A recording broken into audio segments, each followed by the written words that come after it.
Selamat pagi Bapak Ibu dan saudara-saudara semuanya. Senang sekali kita bisa bertemu kembali di channel Sang Penghujat kali ini. Di episode ke-51 ini, kita akan melanjutkan pembelajaran penelaahan kita tentang Kitab Keluaran pasal 7. Di pasal ke-7 ini terdiri dari 25 ayat. Ada baiknya sebelum kita mulai membaca Alkitab kita ini, Bapak Ibu bisa menyiapkan kudapan terlebih dahulu. Kami akan membacakannya bagi Anda semua. Ayat pertama, berfirmanlah Tuhan kepada Musa, lihat, aku mengangkat engkau sebagai Allah bagi Fir'aun, dan Harun abangmu, akan menjadi nabimu. Engkau harus mengatakan segala yang kuperintahkan kepadamu, dan Harun abangmu, harus berbicara kepada Fir'aun, supaya dibiarkannya orang Israel itu pergi dari negerinya. Tetapi aku akan mengeraskan hati Fir'aun, dan aku akan memperbanyak tanda-tanda dan mujizat-mujizat yang kubuat di tanah Mesir.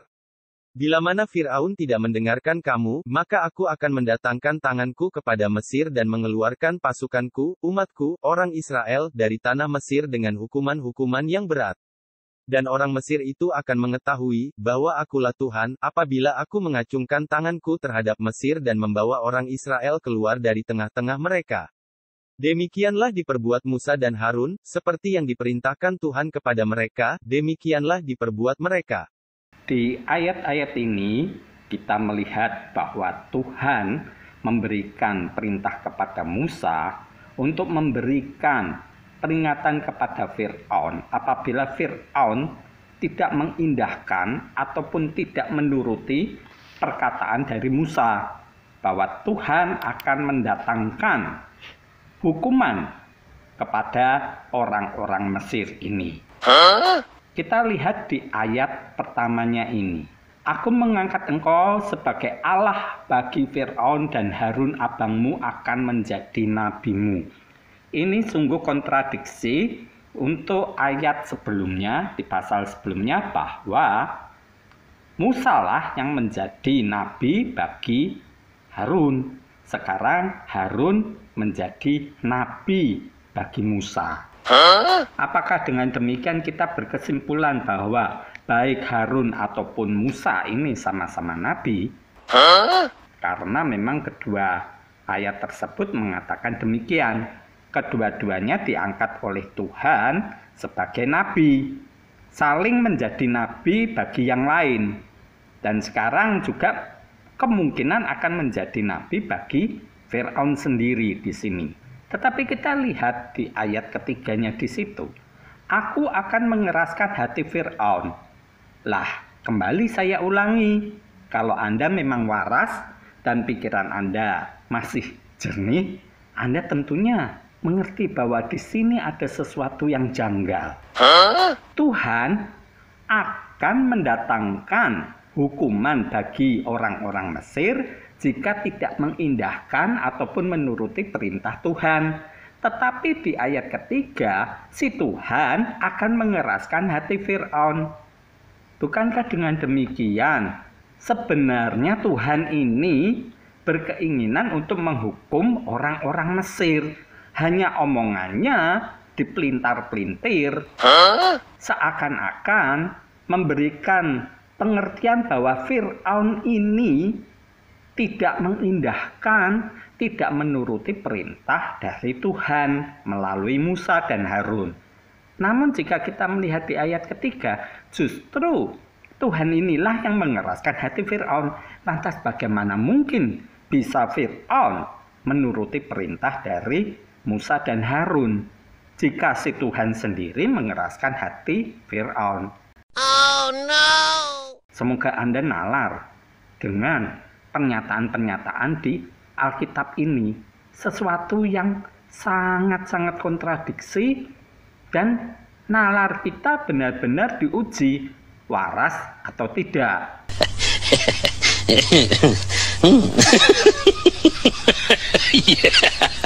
Kita lanjutkan di ayat berikutnya, di ayat ke-7. Ayat ke-7, adapun Musa 80 tahun umurnya dan Harun 83 tahun, ketika mereka berbicara kepada Fir'aun. Di ayat ke-7 ini kita melihat bahwa Musa berusia 80 tahun dan Harun 83 tahun.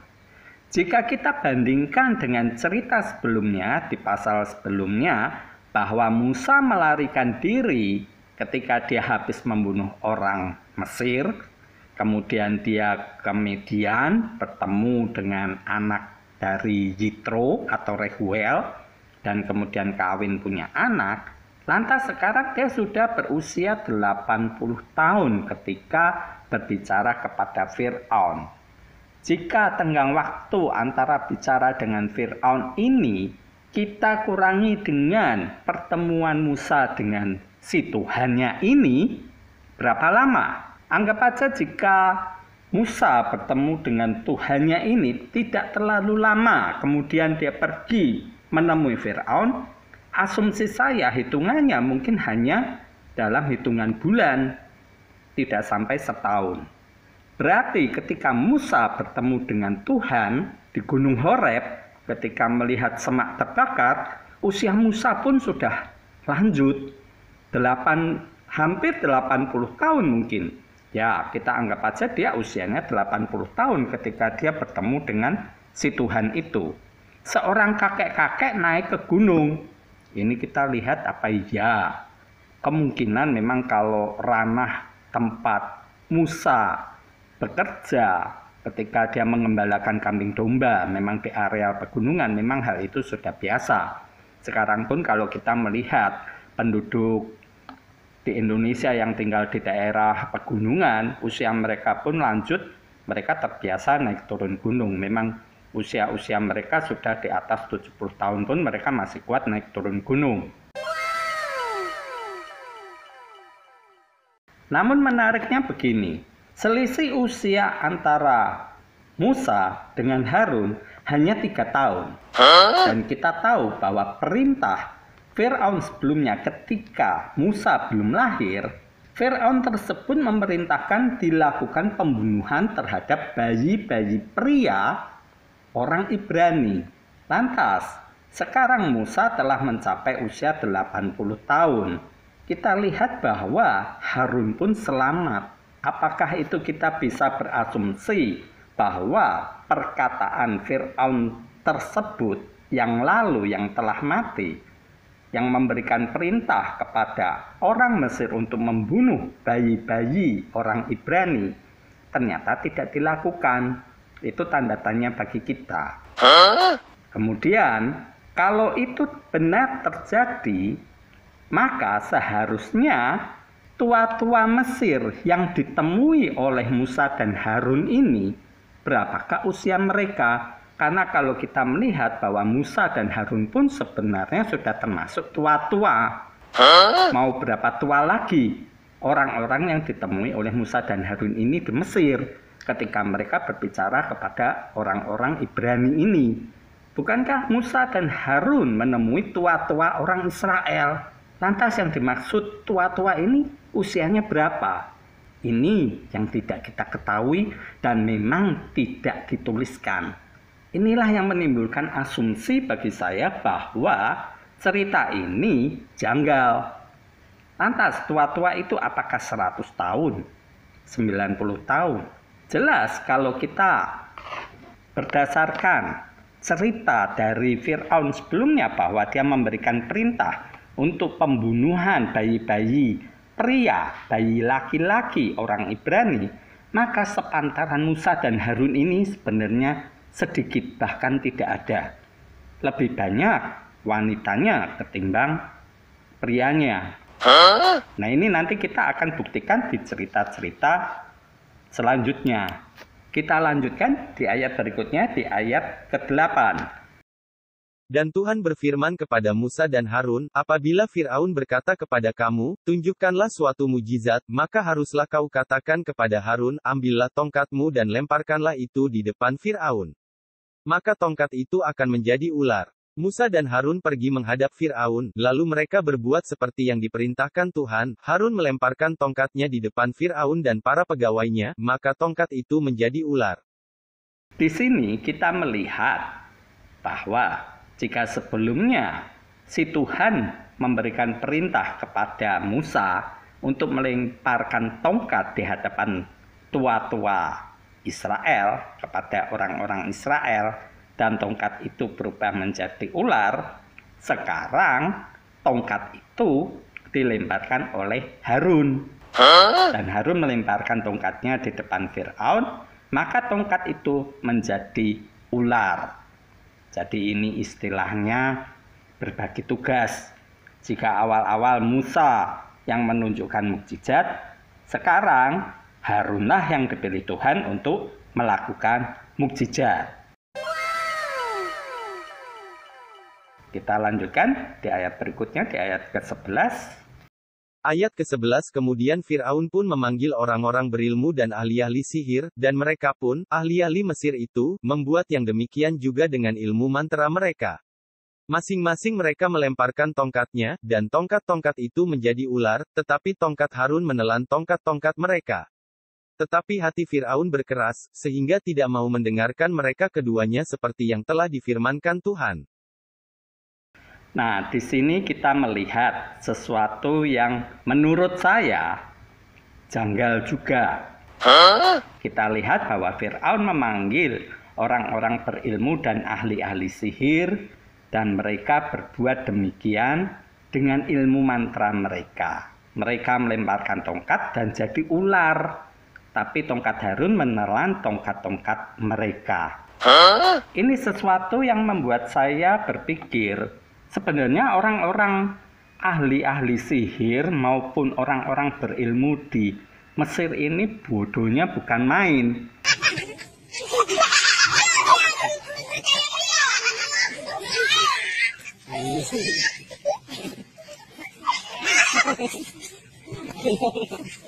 Jika memang tongkat Harun itu menjadi ular, mengapa mereka juga melakukan hal yang sama? Membuat tongkatnya jadi ular. Moh?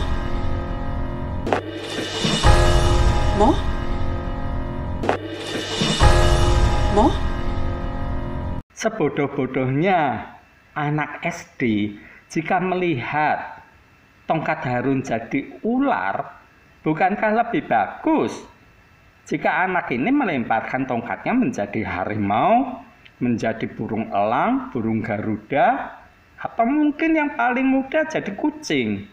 Karena kucing pun berani berhadapan dengan ular. Ular punya banyak musuh.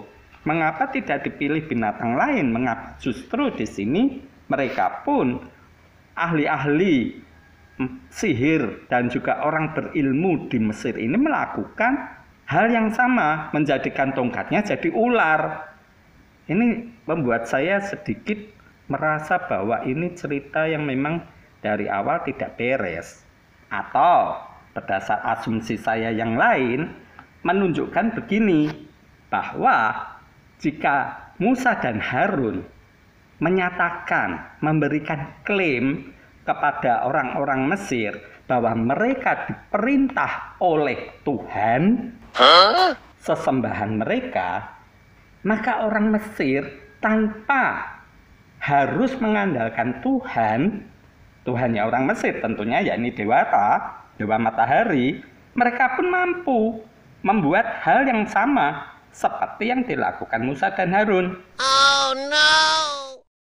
Atau dengan kata lain, orang-orang Mesir ini, ahli-ahli sihir dan orang-orang berilmu dari Mesir ini memberikan pernyataan bahwa mereka pun setara dengan Tuhannya Musa dan Harun. Mereka mampu melakukan dengan kemampuan mereka.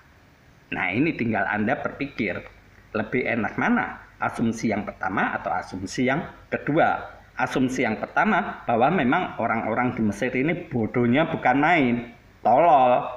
Mengapa harus melakukan hal yang sama? Jika Musa dan Harun sanggup mengubah tongkat jadi ular, harusnya mereka melakukan lawan dari ular. Binatang lain yang menjadi lawan dari ular, sehingga tongkat mereka akan memangsa tongkat si Harun. Nah, itu asumsi pertama, bahwa memang orang-orang Mesir ini bodohnya bukan main. Atau asumsi yang kedua, bahwa mereka ingin pamer bahwa Musa dan Harun dibekingi oleh Tuhannya, sementara orang-orang Mesir tanpa harus memajukan dewanya, sesembahannya, mereka pun sanggup menandingi Tuhannya Musa dan Harun. Nah, enak mana? Anda tinggal pilih. Ini hal yang bebas. Dan kita lihat di ayat ke-13-nya, hati Fir'aun berkeras. Ini berkerasnya karena dari dasarnya dia sendiri atau memang seperti yang dikatakan Tuhan bahwa ia akan mengeraskan hati Fir'aun. 진짜. 빨리 확인해봐야지. 답답해 미치겠네. 진짜. Nah, ini kita tinggal pilihan bebas lagi. Anda mau berasumsi yang mana? Kita lanjutkan di ayat selanjutnya. Tulah pertama air menjadi darah. Ayat ke-14. Berfirmanlah Tuhan kepada Musa, Fir'aun berkeras hati, ia menolak membiarkan bangsa itu pergi. Pergilah kepada Fir'aun pada waktu pagi, pada waktu biasanya ia keluar ke sungai, nantikanlah dia di tepi sungai Nil dengan memegang di tanganmu tongkat yang tadinya berubah menjadi ular. Dan katakanlah kepadanya Tuhan, Allah orang Ibrani, telah mengutus aku kepadamu untuk mengatakan, biarkanlah umatku pergi, supaya mereka beribadah kepadaku di padang gurun, meskipun begitu sampai sekarang engkau tidak mau mendengarkan. Sebab itu beginilah firman Tuhan, dari hal yang berikut akan kau ketahui, bahwa akulah Tuhan. Lihat, dengan tongkat yang di tanganku ini akan kupukul air yang di sungai Nil dan air itu akan berubah menjadi darah, dan ikan yang dalam sungai Nil akan mati, sehingga sungai Nil akan berbau busuk, maka orang Mesir akan segan meminum air dari sungai Nil ini. Nah, di sini kita mulai diberi pertunjukan mengenai tulah pertama air menjadi darah. Dan si Tuhan memberikan petunjuk kepada Musa untuk mengingatkan kembali kepada Fir'aun untuk membiarkan orang Ibrani keluar dari Mesir dan juga memberikan ancaman bahwa nantinya air di sungai Nil akan berubah menjadi darah sehingga semua ikan di sungai Nil ini akan mati dan berbau busuk sungai Nil itu sehingga orang Mesir akan segan minum air dari sungai Nil itu. Ini satu ancaman dari sosok Tuhan kepada manusia biasa. Ya, tinggal bagaimana penalaran kita semua. Apakah perlu Tuhan mengancam-ancam ciptaannya? Bukankah kita manusia ini hanya ciptaannya? Mengapakah Tuhan harus mengancam kita? Jika dia mampu dan berkuasa untuk mengubah pemikiran kita. Oh no! Ya, ini memang satu perenungan. Kita lanjutkan di ayat berikutnya, di ayat ke-19. Ayat ke-19. Tuhan berfirman kepada Musa, katakanlah kepada Harun, ambillah tongkatmu, ulurkanlah tanganmu ke atas segala air orang Mesir, ke atas sungai, selokan, kolam dan ke atas segala kumpulan air yang ada pada mereka, supaya semuanya menjadi darah, dan akan ada darah di seluruh tanah Mesir, bahkan dalam wadah kayu dan wadah batu. Di ayat ini Tuhan akan memberikan satu pertunjukan dahsyat bahwa semua air orang Mesir, bahkan dalam wadah kayu dan wadah batu, semuanya akan diubah menjadi darah oleh si Tuhan ini. Melalui tongkat Harun. Dapat Anda bayangkan luar biasanya. Bahwa katakan gentong-gentong di rumah Anda, kendi-kendi, botol minum Anda, cangkir gelas Anda yang berisi air, semuanya akan berubah jadi darah. Ketika tongkat Harun dipukulkan ke sungai, tentunya sungai Nil ini maksudnya, tapi semua air yang di sungai, selokan, kolam, dan segalanya itu akan berubah jadi darah. Oh no! Ya, ini satu pernyataan klaim yang ditulis Alkitab kita ini. Ya, ini nanti akan ada janggalnya. Yuk kita lanjutkan di ayat berikutnya. Di ayat ke-20. Ke-20. Demikianlah Musa dan Harun berbuat seperti yang difirmankan Tuhan, diangkatnya tongkat itu dan dipukulkannya kepada air yang di sungai Nil, di depan mata Fir'aun dan pegawai-pegawainya, maka seluruh air yang di sungai Nil berubah menjadi darah, matilah ikan di sungai Nil, sehingga sungai Nil itu berbau busuk dan orang Mesir tidak dapat meminum air dari sungai Nil, dan di seluruh tanah Mesir ada darah. Di sini, kita diberi pertunjukan bahwa apa yang dikatakan oleh Tuhan kepada Musa dan Harun itu terjadi, sehingga semua sungai, semua air di sungai Nil, bahkan seluruh air yang ada di Mesir berubah menjadi darah, dan ini berbau busuk air di sungai Nil karena ikan-ikannya mati semua. Kita lanjutkan di ayat berikutnya, di ayat ke-22. Ayat ke-22. Tetapi para ahli Mesir membuat yang demikian juga dengan ilmu-ilmu mantra mereka, sehingga hati Fir'aun berkeras dan ia tidak mau mendengarkan mereka keduanya seperti yang telah difirmankan Tuhan. Ayat ini sengaja saya pisahkan di ayat ke-22 ini supaya Anda perhatikan dengan jelas. Inilah yang saya maksudkan bahwa terjadi kejanggalan.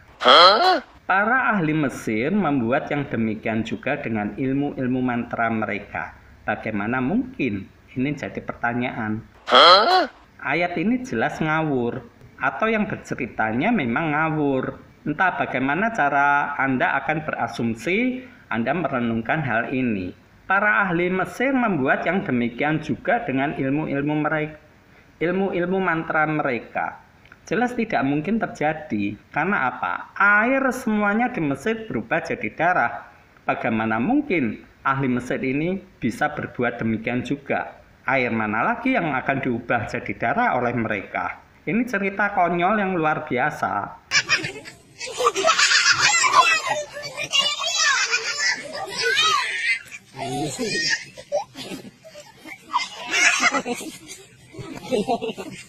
Makanya ayat ini saya pisahkan supaya Anda mengerti. Inilah hal yang tidak karuan di Alkitab kita ini. Ahli-ahli Mesir tidak mungkin melakukan hal demikian karena semua air di Mesir berubah menjadi darah.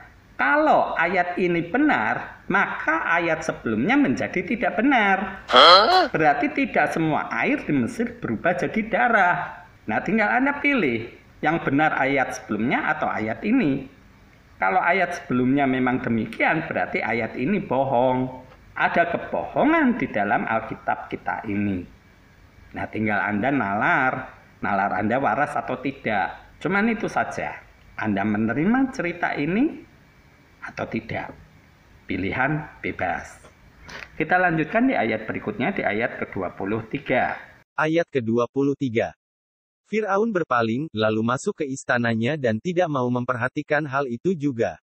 Tetapi semua orang Mesir menggali-gali di sekitar sungai Nil mencari air untuk diminum, sebab mereka tidak dapat meminum air sungai Nil. Demikianlah genap 7 hari berlalu setelah Tuhan menulahi sungai Nil. Di sini kita juga melihat bahwa Fir'aun seakan-akan tidak peduli dengan hal itu. Apakah benar? Bayangkan jika yang namanya Fir'aun sendiri tidak dapat minum. Karena semua air berubah jadi darah. Lantas mereka ini minum bagaimana? Apakah mereka juga tetap minum air tersebut? Tapi memang di sini kita melihat di ayat ke-24 bahwa semua orang Mesir menggali-gali sekitar sungai Nil untuk mencari air untuk diminum. Dan juga kita harus berpikir jernih. Apakah sungai Nil itu dari hulu hingga hilir berubah menjadi darah semua? Padahal kita tahu bahwa sungai Nil itu panjang dan melewati beberapa negara. Lantas, apakah semua negara tersebut juga akan tidak dapat minum?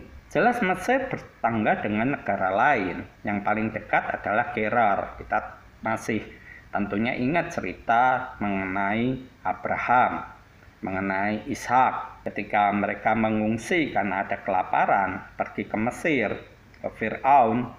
Tapi Ishak dicegah dan akhirnya dia di Gerar. Berarti Gerar ini adalah tempat tetangga dari Mesir. Apakah di Gerar juga demikian? Bukankah orang-orang Mesir juga bisa mendapatkan minum dari tetangga mereka? 아 진짜 아 빨리 확인해봐야지 답답해 미치겠네 아 진짜. Ya, ini adalah pertimbangan supaya kita bisa tetap cerdas untuk cerita-cerita semacam ini. Ini hanyalah klaim menurut saya. Klaim-klaim yang ada di dalam Alkitab kita untuk memberikan bukti kedahsyatan dari si Tuhan ini. Walaupun ceritanya ngawur. Dan ini Anda lihat sendiri, ayat depannya dengan ayat belakangnya tidak selaras. Tinggal Anda mau pilih yang mana.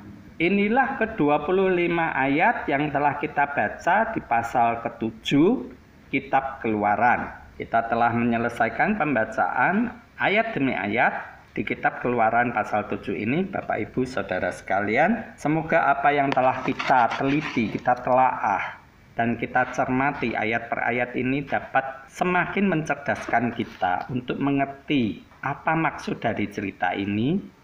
Apakah itu satu kebenaran, satu kenyataan, satu sejarah yang pernah terjadi, ataukah ini hanya dongeng? Asumsi saya ini hanyalah dongeng, satu cerita, legenda yang pernah ada. Kenyataannya tidak dapat dibuktikan. Tinggal bagaimana sikap kita ketika kita mendapatkan cerita semacam ini. Menarik bagi saya adalah bahwa pendeta-pendeta Kristen lebih banyak menekankan mengenai kebenaran cerita-cerita semacam ini ketimbang saudara mereka yang Katolik. Para romo-romo Katolik, mereka menyikapinya berbeda karena memang doktrin pemahaman Kristiani adalah mengenai sola scriptura. Jadi mereka beranggapan bahwa semua yang ditulis di Alkitab adalah kebenaran. Sementara bagi Katolik, semua itu harus disikapi inti dari cerita itu apa maksudnya. Jadi bukan ditelan mentah.